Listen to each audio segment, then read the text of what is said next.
تو آخر میں خاص طور پہ میں اپنے ان بھائیوں سے گزارش کرتا ہوں، ان گھر کے افراد سے گزارش کرتا ہوں جو بچیوں کو وراثت سے محروم کر دیتے ہیں۔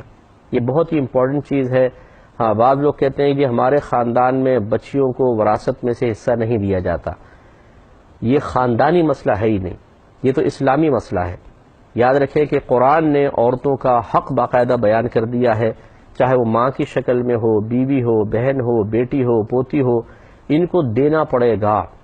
بعض اوقات عورتیں محروم بھی ہوتی ہیں، لیکن مسئلہ معلوم کریں گے تو پتہ چلے گا نا کہ کہاں ان کو دینا ہے اور کہاں پہ یہ عورت محروم ہو رہی ہے، اس کو نہیں ملے گا۔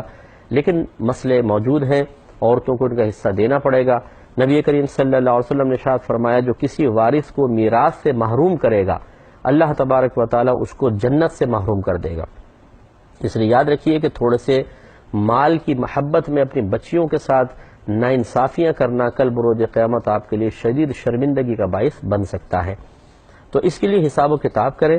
اور حساب و کتاب کر کے بچیوں کو ان کا حصہ دیں۔ بعض لوگ کہتے ہیں کہ جی ہم نے تو جہیز میں اپنی بچیوں کو سب کچھ دے دیا ہے، تو بڑی معذرت کے ساتھ کہ تحفے میں اور وراثت میں فرق ہوتا ہے، یا مال وراثت میں فرق ہوتا ہے۔ جو آپ زندگی میں دیتے ہیں اس کو تحفہ کہتے ہیں۔ تو اگر آپ نے زندگی میں بچی کی شادی کی اور بہت اچھا جہیز دے دیا تو یہ تو آپ گفٹ دے رہے ہیں، یہ مال وراثت ہے ہی نہیں۔ ہاں، یہ ہو سکتا ہے کہ اگر بچی سے پہلے طے کر لیا جائے کہ جو آپ کی آئندہ وراثت بننے والی ہے وہ میں آپ کو جہیز میں دے دیتا ہوں اور بچی اس پر راضی ہو جائے تو بعد میں اس کا حصہ نہیں ہوگا، لیکن اکثر ایسا نہیں ہوتا ہے۔ اور اگر ایسا کر بھی لیں تو پھر جو آخر میں حصہ بن رہا ہوتا ہے وہ اتنا کوئی جہیز دیتے ہیں، بعض اوقات بہت زیادہ بن رہا ہوتا ہے۔ تو بہرحال بچی کو اس کا حصہ دینا چاہیے۔ اب اگر زندگی میں آپ نے دیا ہے تو وہ تو ایک گفٹ ہے، تحفہ ہے۔ جیسے والد صاحب کا انتقال ہوگا اب یہ مال وراثت بنے گا اور اس میں بچیوں کا حصہ ہوگا۔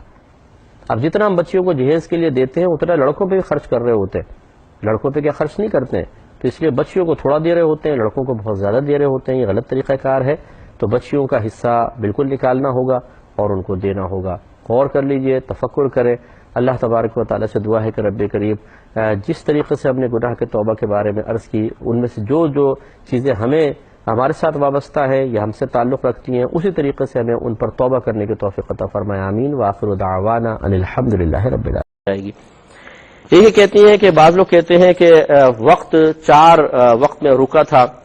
ایک جب سرکار سفر معراج پہ تشریف لے گئے، دوسرا جب حضرت علی رضی اللہ تعالی عنہ کے زانو پر نبی کریم صلی اللہ علیہ وسلم نے سر رکھا ہوا تھا، عصر کی نماز کا وقت نکل رہا تھا، بالکل آخری ٹائم تھا، تو پھر سرکار نے سورج کو واپس پلٹایا، گویا کہ وقت ٹھہرا۔ اور تیسرا جب بی بی فاطمہ رضی اللہ تعالی عنہا کے سر سے ایک دفعہ دوپٹہ سرک گیا، 2 بال ظاہر ہوئے تو وقت رک گیا۔ اور حضرت بلال رضی اللہ تعالی عنہ نے ایک دفعہ اذان نہیں دی تھی تو وقت رک گیا۔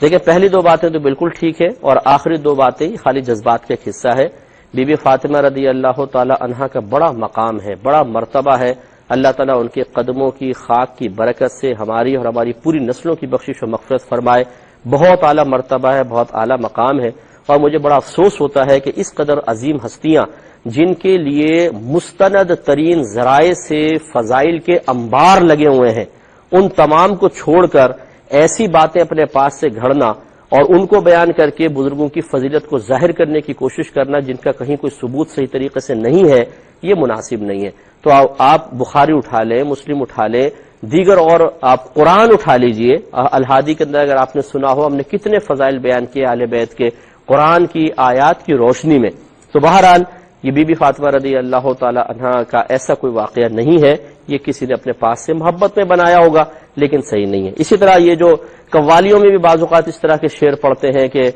بلال نے اذان نہیں دی تو سحری نہ ہوئی، تو یہ بھی کوئی واقعہ نہیں ہے، کہیں بھی یہ واقعہ موجود نہیں ہے۔ من گھڑت واقعہ ہے کہ حضرت بلال رضی اللہ تعالیٰ عنہ نے اذان نہیں دی تو جی سحری نہیں، فجر ہی نہیں ہوئی۔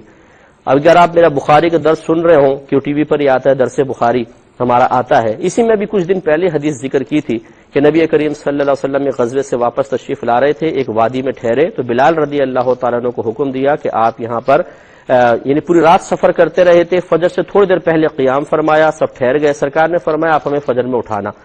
اور حضرت بلال رضی اللہ تعالیٰ عنہ کہتے ہیں کہ میں نے چٹان سے ٹیک لگائی ہوئی تھی تاکہ میں نہ سوؤں، اور آنکھیں کھول کے میں بیٹھا ہوا تھا، لیکن ایسی غنود کی طاری ہوئی کہ میں سوتا چلا گیا، اور اس وقت میری آنکھ کھلی جب سورج نکل آیا تھا۔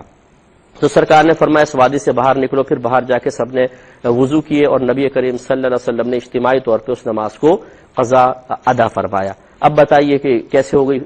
نماز ہی چلی گئی اور سورج بھی طلوع ہو گیا۔ تو خواہ خواہ اس قسم کے واقعات بنا کر اور اتنے معروف کر دے جاتے ہیں، یعنی مسترد حدیثیں ہم بیان نہیں کریں گے، قرآن کی آیات بیان نہیں کریں گے، ایسی کوئی یہاں سے پپو پان والا بول دے گا، نتھو بھائی، پپو بھائی اور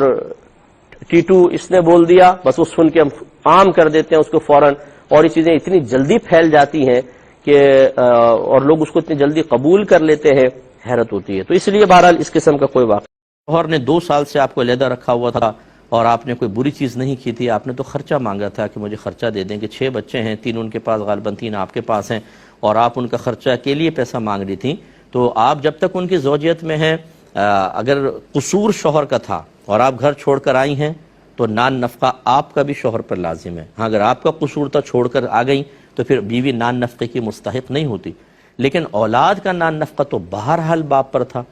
تو ایک تو زوجہ کو گھر سے دور کرنا، اس طرح بچوں کو ڈیوائیڈ کر کے ان کی زندگیوں کو تباہ کرنا، ان کو احساس کمتری میں مبتلا کرنا، ان کو کسی ایک فریق کا دشمن بنانا، کیونکہ باپ کے پاس جو ہوں گے وہ ماں کی نفرت ڈالے گا۔ اور مجھے نہیں پتا کہ آپ ایسا کرتی ہیں کہ نہیں کرتی، چلے میں حسن ظن قائم کر لیتا ہوں، لیکن اکثر ہم نے ایسے دیکھا ہے اس معاشرے میں، جو مجھ سے کویسچنس کرتے ہیں کہ اگر بیوی کے پاس بچے ہیں وہ باپ کے خلاف زہر بھرے گی، اور باپ کے پاس ہیں تو وہ بیوی کے خلاف زہر بھرے گا کہ تمہاری ماں ایسی ہے، اس نے ایسا کیا، یا یہ رو رو کے دعائیں، اللہ اٹھا لے میرے شوہر کو، کمبخت نے میری زندگی حرام کر دی، اللہ تعالیٰ ایکسیڈنٹ ہو جائے، ٹرک کے نیچے آ جائے وہ، بچوں بولو آمین۔ تو اب وہ بچوں کے دل میں شروع سے باپ کے ظالم ہونے کا تصور، اور ان بچوں کے ذہن میں ماں کے غلط ہونے کا تصور، یہ بھر کے آپ بچوں کے ساتھ ہمدردی کر رہے ہیں۔ تو یہ اگر ایسے شوہر مجھے سن رہے ہیں جو ٹارزن بن کر، بڑے مضبوط بن کر، حاکمیت کا ناپاک اور غلط تصور ذہن میں رکھ کر عورتوں پہ ظلم کر کے انہیں میکے چھوڑا ہوا ہے، نہ نان نفقہ دیتے ہیں، نہ طلاق دیتے ہیں کہ کسی اور سے نکاح کر لے، اور برملا کہتے ہیں نہ تجھے چھوڑوں گا نہ تجھے طلاق دوں گا، تو آپ یہ کیا کمال کر رہے ہیں؟ آپ یہ میدان محشر میں آپ کی جو شرمندگی اور ذلت ہوگی، اللہ تعالیٰ سب کو محفوظ رکھے، لیکن جو ظالم ہے میں ان کے بارے میں کہہ رہا ہوں کہ آپ وہ دیکھنے والی ہوگی۔ آپ ابھی تو بڑے شیر بن رہے ہیں، وہاں پہ آپ بہت پچھتائیں گے، ایسا نہ کریں۔